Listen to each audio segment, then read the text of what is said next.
نحمده ونصلي على رسوله الكريم اما بعد فاعوذ بالله من الشيطان الرجيم بسم الله الرحمن الرحيم يا ايها الذين آمنوا اتقوا الله حق تقاته ولا تموتن الا وانتم مسلمون صدق اللہ العظیم۔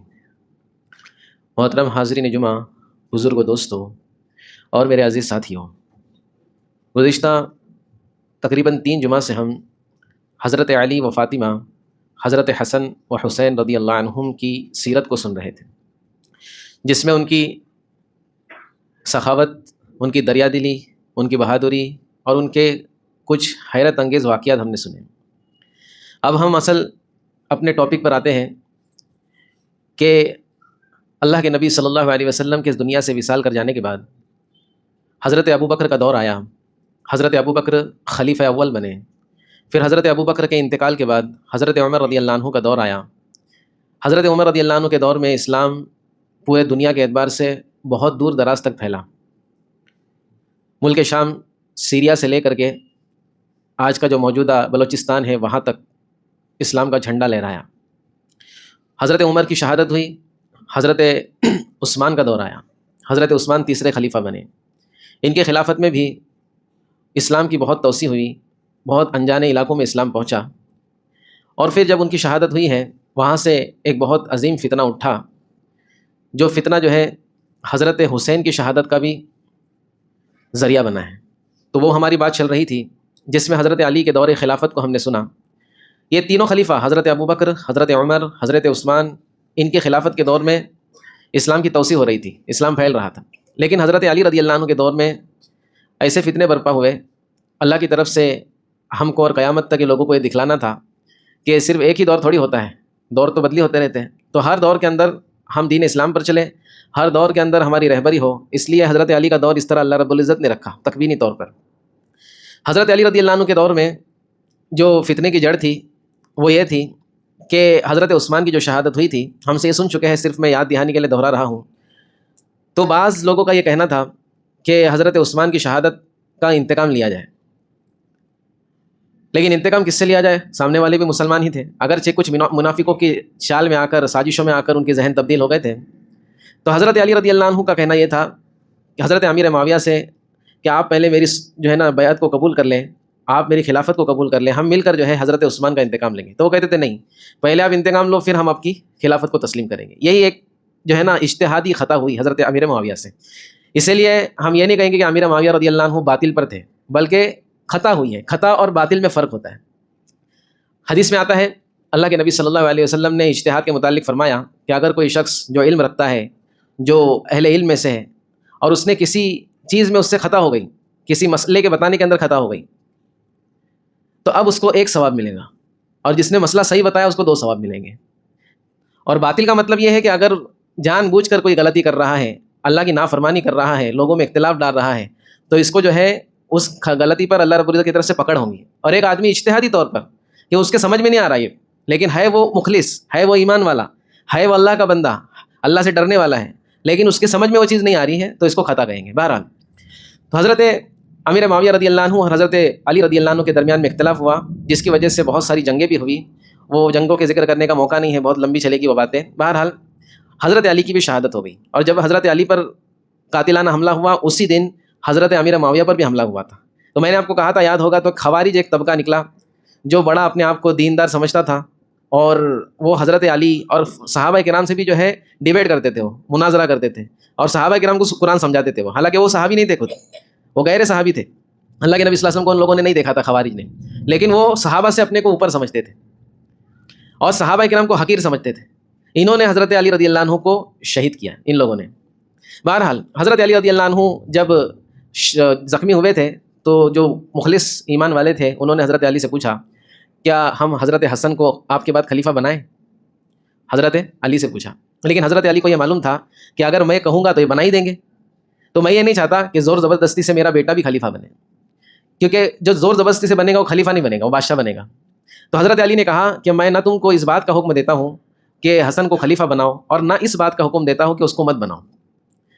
میرا جب انتقال ہو جائے، میری جان نکل جائے، تو تم لوگوں کے مشورے سے، ایمان والوں کے مشورے سے جو طے ہوگا وہ کر لینا، میں اس کا حکم نہیں دیتا۔ لہٰذا حضرت علی کی شہادت ہو گئی، اور ایمان والوں نے مشورہ کیا، اس میں یہ طے ہوا کہ حضرت حسن ایسی شخصیت ہے آج کے اس دور میں جن کو خلیفہ بنایا جا سکتا ہے، تو تمام لوگوں نے حضرت حسن کو خلیفہ بنا دیا۔ اللہ کے نبی صلی اللہ علیہ وسلم نے کئی سال پہلے اس کی پیشن گوئی دے دی تھی کہ خلافت جو ہوگی وہ 30 سال ہوگی، اور حضرت علی رضی اللہ عنہ کی جب شہادت ہوئی ہے تو اس 30 سال میں 6 مہینے باقی تھے، 6 یا 7 مہینے باقی تھے۔ حضرت حسن خلیفہ بنے اور اللہ کے نبی کی جو ہے خلافت پیشن گوئی بھی ثابت ہو گئی، تو حضرت حسن رضی اللہ عنہ نے 6 یا 7 مہینے خلافت کو سنبھالا ہے۔ اب اللہ کے نبی صلی اللہ علیہ وسلم کی ایک حدیث اور ہم نے پچھلے جمعہ کو سنی تھی، جس میں اللہ کے نبی صلی اللہ علیہ وسلم نے حضرت حسن کو اپنے گود میں اٹھایا اور فرمانے لگے، یہ میرا بیٹا سید ہے، سردار ہے، اور اللہ رب العزت اس میرے بیٹے کی وجہ سے مسلمانوں کے 2 بڑے گروہوں کے اندر صلح کروائے گا۔ حضرت حسن کی دور خلافت چل رہا ہے، اور حضرت امیر معاویہ بھی جو ہے اپنی جگہ پر ملک شام کے اندر اپنی ایک سلطنت بنائے بیٹھے ہیں۔ اب جو ہے حضرت حسن کے پاس 40,000 کا لشکر ہے، کتنا؟ 40,000 کا لشکر ہے، اور حضرت امیر معاویہ کے پاس بھی بہت بڑا لشکر ہے۔ اب جو ہے منافقوں کی سازش اور خوارج جو میں نے کہا جو ہمیشہ فتنہ چاہتے تھے مسلمانوں کے درمیان، ان کی سازشوں سے یہ دونوں گروہ، دونوں حضرت حسن کا لشکر اور حضرت امیر معاویہ کا لشکر آمنے سامنے ہو گئے، حالانکہ دونوں مسلمان ہیں، دونوں طرف صحابی ہیں۔ اب اللہ کے نبی صلی اللہ علیہ وسلم کی پیشن گوئی ثابت ہوئی، حضرت حسن نے اپنی انا کو سائیڈ میں رکھا۔ ایک ہوتا ہے نا کہ میرے پاس جو ہے پاور ہے، اور جو لیڈر ہوتا ہے نا دوستو، اکثر جو لیڈر ہوتا ہے آج بھی آپ دیکھیں گے اس کو لڑنے کے لیے جانا نہیں پڑتا، وہ صرف جو ہے اپنی جگہ پر بیٹھ کے لوگوں کو ڈائریکشن دیتا ہے، انسٹرکشن دیتا ہے، ایسا کرو ویسا کرو، ادھر حملہ کرو، یہ کرو وہ کرو، اور خود اپنے محل میں بیٹھا رہتا ہے۔ تو حضرت حسن چاہتے تو مسلمانوں کو آپس میں لڑوا دیتے، اور کئی لوگ جو ہے نا مسلمان ہونے کے باوجود آپس میں لڑ کے مر جاتے، لیکن حضرت حسن کو اللہ کے نبی صلی اللہ علیہ وسلم سے فیض ملا تھا۔ حضرت حسن نے سوچا کہ میں اگر خلیفہ نہیں رہوں گا تو کیا بگڑ جائے گا، لیکن اگر میں ضد کرتا ہوں کہ میں ہی خلیفہ رہوں گا تو مسلمانوں میں آپس میں اختلاف ہوگا، مسلمانوں میں آپس میں جو ہے خون ریزی ہوگی، کئی لوگ مارے جائیں گے بے گناہ۔ تو حضرت حسن نے اس نیت سے کہ مسلمانوں میں جوڑ ہو جائے، اتفاق ہو جائے، مسلمان آپس میں مل جائے، اس لیے اپنی کرسی کو چھوڑ دیا، اپنی خلافت کو چھوڑ دیا، جو مسلمانوں نے بن کر، وہ خود قابض نہیں ہوئے تھے زبردستی کہ میں خلیفہ بنوں گا، اور نہ حضرت علی نے کہا تھا کہ ان کو بناؤ، مسلمانوں نے خود بنایا تھا۔ حضرت حسن رضی اللہ عنہ نے حضرت امیر معاویہ سے صلح کر لی، اور جو فتنہ کبریٰ تھا کہ جس کے زد میں حضرت عثمان آئے، حضرت علی آئے، جنگ نہروان، جنگ صفین، جنگ جمل، کئی جنگیں ہوئی مسلمانوں کے آپس میں، اتنے لوگ اس کے اندر مارے گئے، وہ فتنہ جو ہے حضرت حسن کے ذریعے سے ختم ہو گیا۔ حضرت حسن نے سرنڈر کر دیا کہ آپ رہو امیر، مجھے امیر بننے کی چاہت نہیں ہے، مجھے خلیفہ رہنے کی چاہت نہیں ہے، میں تو یہ چاہتا ہوں کہ مسلمانوں کا خون نہ بہے۔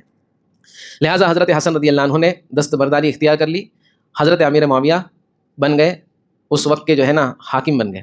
ان کو خلیفہ راشد تو نہیں کہا جا سکتا، لیکن ان کا بھی بڑا مقام ہے، انشاءاللہ اس موقع پر ان کی بھی فضیلت سامنے آئے گی۔ یہ بھی کوئی چھوٹے آدمی نہیں، بہت بڑے صحابی ہیں، اللہ کے نبی صلی اللہ علیہ وسلم کے یہ صالح ہیں، حضرت اللہ کے نبی صلی اللہ علیہ وسلم کے کیا ہے؟ صالح ہیں۔ بہرحال حضرت امیر معاویہ کے ہاتھ میں حکومت آ گئی۔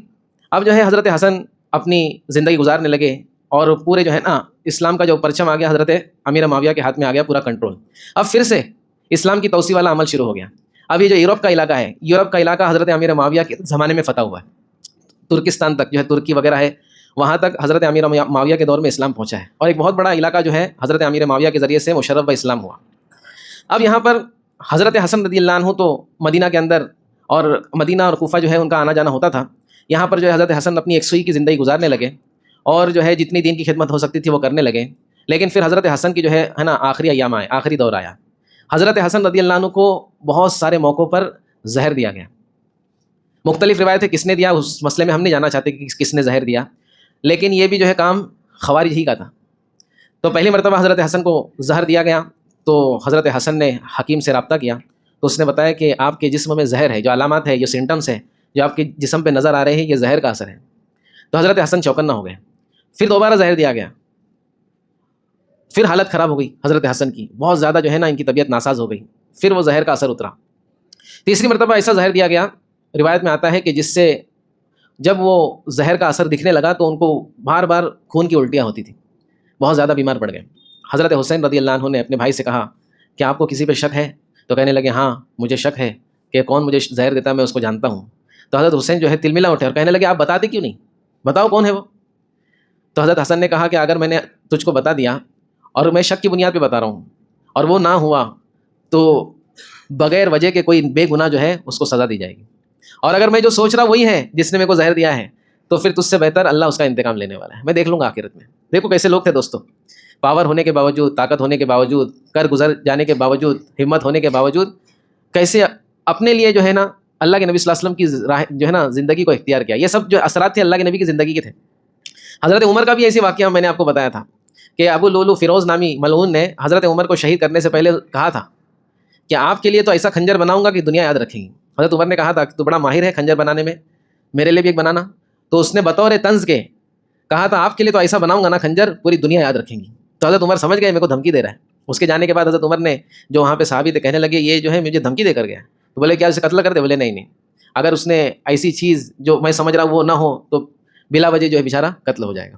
بہرحال حضرت حسن رضی اللہ عنہ نے جب تیسری مرتبہ ان کو زہر کا اثر ہوا, خون کی الٹیاں کرتے کرتے وہ شہید ہو گئے, لیکن جس پر شک تھا اس کا نام نہیں بتلایا. انا للہ و انا الیہ راجعون. تو اس طرح سے حضرت حسن کا دور بھی ختم ہو گیا.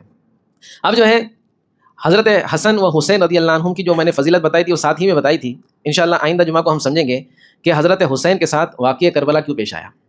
اب ہم جو ہے ترتیب سے سمجھتے ہوئے آ رہے ہیں نا, حضرت حسن تک پہنچ گئے. صرف واقعہ کربلا سمجھتے تھے تو اتنا ہم کو کھل کے سمجھ بھی نہیں آتا تھا. اب پوری ہم کو جڑ سمجھ میں آ گئی کہ فتنہ کہاں سے شروع ہوا تھا اور کیسے جو ہے اختلافات مسلمانوں کے درمیان میں ڈالے گئے, اور وہ کون سا گروہ تھا خوارج کا جس نے یہ پورا کام جو ہے نا بالترتیب جو ہے مسلمانوں کے درمیان فتنہ پیدا کرنے کے لیے کیا. اور وہ اپنے آپ کو جو ہے مسلمان ہی سمجھتے تھے, لیکن ان کی ذہن میں یہ بات تھی کہ ہم سب سے افضل ہیں, ہم جو ہے سب سے آگے ہیں, ہم تو ہم ہیں باقی سب پانی کم ہے, وہ والا حساب تھا ان کا. تو اب جو ہے حضرت حسین رضی اللہ عنہ یہ بھی جو ہے حضرت حسن کی طرح اپنی زندگی گزار رہے تھے. اور حضرت امیر معاویہ رضی اللہ عنہ بہت زیادہ بوڑھے ہو گئے اور ان کے انتقال کا وقت قریب آ گیا. اب کسی نے رائے دی حضرت امیر معاویہ کو کہ اب آپ کا اس دنیا سے جانا ہوگا, تو اس سے پہلے کہ لوگ آپ کے انتقال کے بعد اختلاف میں پڑ جائیں, آپ اپنا جانشین کوئی مقرر کر دیں کہ میرے بعد جو ہے فلاں شخص حاکم ہوگا. تو حضرت امیر معاویہ نے یزید کو اپنا جانشین طے کر لیا, اور یہیں سے جو ہے نا کوفہ اور مدینہ کے درمیان خطوط کا سلسلہ روانہ ہو گیا. اب انشاءاللہ اگلے جمعہ کو بتایا جائے گا, انشاءاللہ اس کی کوشش کی جائے گی کہ حضرت حسین رضی اللہ عنہ کہ کیا وجہ پیش آئی کہ مدینہ سے حضرت حسین کربلا کی طرف گئے, اور پھر کربلا میں ایسا کیا ہوا جس کی وجہ سے حضرت حسین پورے خاندان کے ساتھ گئے تھے, اپنی بیوی بچوں کو لے کر گئے تھے, کوئی لڑنے کے لیے نہیں گئے تھے, ہے نا. اب جو ہے وہاں پر جا کر کیا معاملہ پیش آیا, کیسے ان کو دھوکہ دیا گیا, کیسے منافقوں نے سازش رچی, اور پھر حضرت حسین کو اور ان کے خاندان کو کس طرح سے شہید کیا گیا, اس کی انشاءاللہ آئندہ جمعہ کو گفتگو ہوگی. اللہ رب العزت ہم سب کو عمل کی توفیق دے.